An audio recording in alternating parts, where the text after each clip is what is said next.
Las ausencias, desaparecer, desaparecer, las ausencias, desaparecer, las ausencias, desaparecer, desaparecer, las ausencias, desaparecer, desaparecer, las ausencias, desaparecer, desaparecer, las ausencias, desaparecer, las ausencias, desaparecer, las ausencias, desaparecer, las ausencias, desaparecer, desaparecer, las ausencias, desaparecer, desaparecer, las ausencias, desaparecer, desaparecer. Nací en 1980. No viví el auge de los movimientos estudiantiles ni la matanza de Tlatelolco.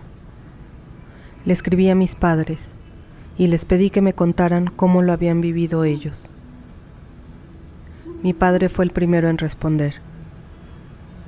Él tuvo poco acceso a la información del 68 porque se encontraba como interno en la escuela médico-militar. En cambio, sí recuerda el halconazo o la masacre del jueves de Corpus. Mi padre tenía 25 años.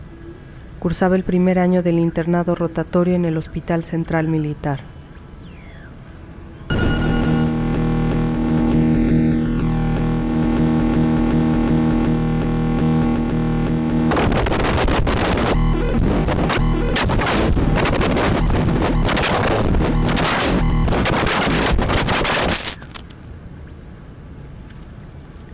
El 10 de junio de 1971 yo estaba de guardia. Por la noche, a través del voceo interno, nos citaron a todos en el servicio de urgencias. De pronto comenzaron a llegar ambulancias y en camillas bajaron a muchos varones, jóvenes todos, y vestidos de civil. Los jóvenes que llegaban al hospital eran de dos categorías. Unos estaban identificados con un brazalete, y después supe que eran llamados halcones. Los jóvenes sin identificación eran estudiantes. Ya no supe qué pasó con los fallecidos. Esa noche fue de mucho trabajo y de ambiente tenso. Yo no sabía que había sucedido un enfrentamiento en San Cosme. Este hecho me tomó por sorpresa, así es que me dediqué más a mi trabajo y poco a sentir. Solo recuerdo que me daba pena ver a los jóvenes heridos o muertos. Después de estos hechos, fui invitado a una comida en un rancho. En la comida estaba un oficial que había participado en esa refriega como halcón, y me contó con detalle la forma como habían sido entrenados para el combate en el campo militar. El que los entrenó fue un personaje llamado Sobek. Actuaba en el espectáculo como escapista, y tenía una técnica llamada combateca, que fue la que les enseñó. Sobek falleció meses después del halconazo, al fallarle misteriosamente un truco por el que descendería de la cuerda que pendía de un helicóptero.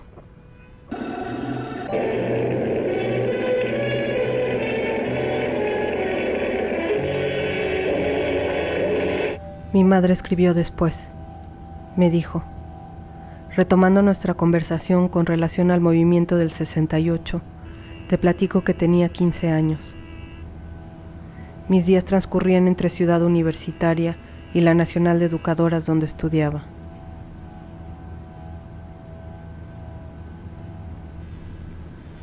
Recuerdo que un día nos encontramos dentro de una nube de humo y nuestros ojos empezaron a llorar y a arder. Fue horrible ver cómo todos corríamos en estampida. En ese año hubieron huelgas, paros, motines.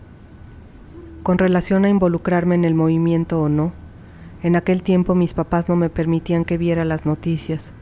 Mi educación era muy rígida.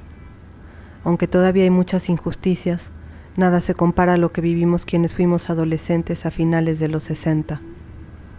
Aquellos jóvenes abrieron una brecha para lo que hoy vivimos en términos de libertad y derechos.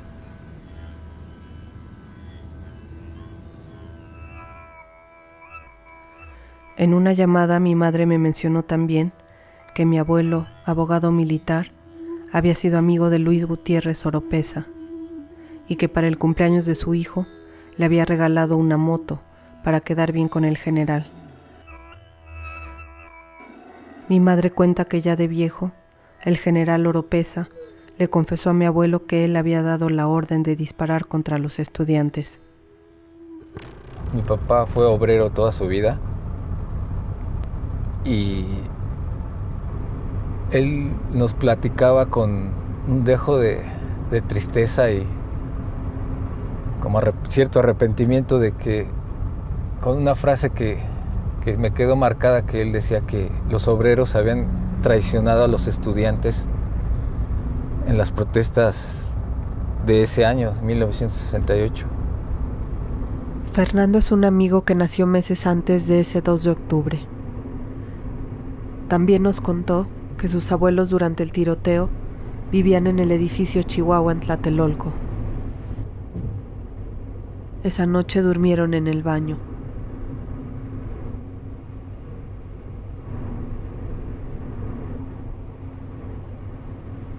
En 2002, Gutiérrez Oropeza, el hombre que siempre estaba detrás del presidente, fue el primer militar en comparecer ante la Fiscalía Especial para Movimientos Sociales y Políticos del pasado. Con más de 80 años, recibió el interrogatorio en su casa de la Ciudad de México, postrado en un sillón, junto con una enfermera, su abogado y su hijo. ¿Quién dio directamente la orden a los oficiales del Estado Mayor Presidencial de presentarse armados y vestidos de civil en Tlatelolco para disparar contra la multitud? El general no respondió a ninguna de las 36 preguntas de la Fiscalía.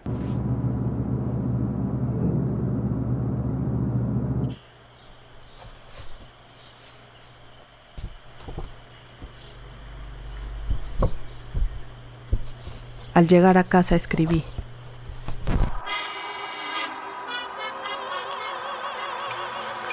¿de qué se hacen los derechos?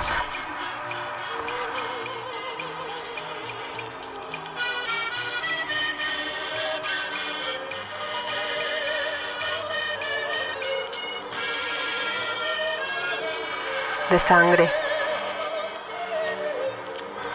de gritos, de campos de batalla.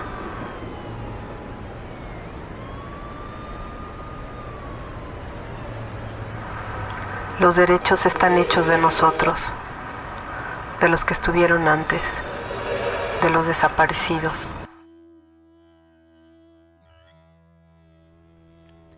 Mi abuela corroboró lo que dijo mi madre sobre el regalo de la moto al hijo del general Oropeza. Así eran esas cosas, dijo. El interés por acercarse a los políticos hacía que les diera uno buenos regalos. El general nos invitó a su casa con motivo de un cumpleaños de una de sus hijas. Ahí conocí a su esposa, una excelente persona, muy educada, con mucha personalidad. Hicimos una buena relación, al grado que ella fue madrina de primera comunión de mi hija más pequeña.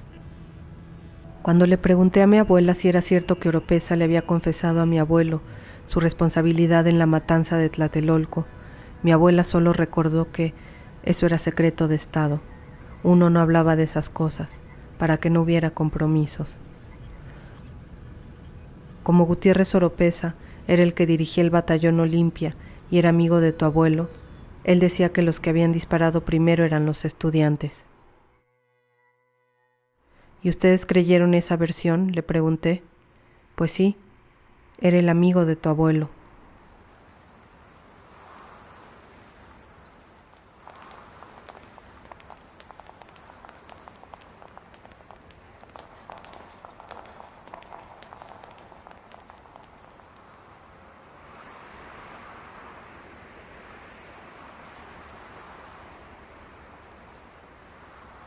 Pedro, al enterarse de que trabajábamos sobre este tema, nos contó que él tenía una anécdota con el general Oropeza. Más tarde escribió: a los 14 años, nadie me había hablado de la masacre de Tlatelolco.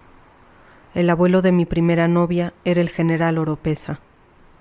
Cuando ella cumplió 15, su lujosa fiesta la hizo en la casa de su abuelo, una mansión que tomaría muchas páginas de escribir.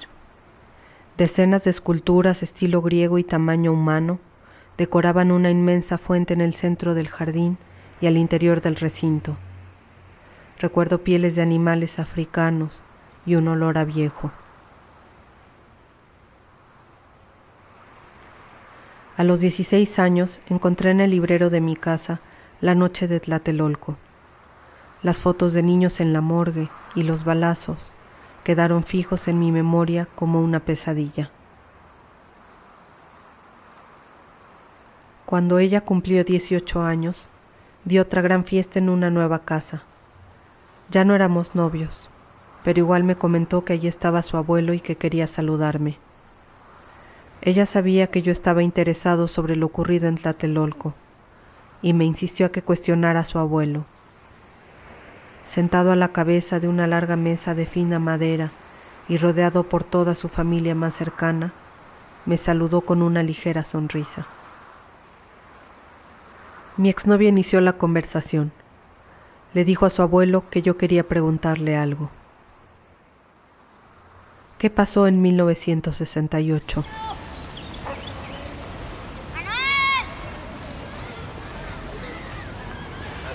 El general, muy orgulloso, contestó: detuvimos una revolución comunista en menos de 24 horas.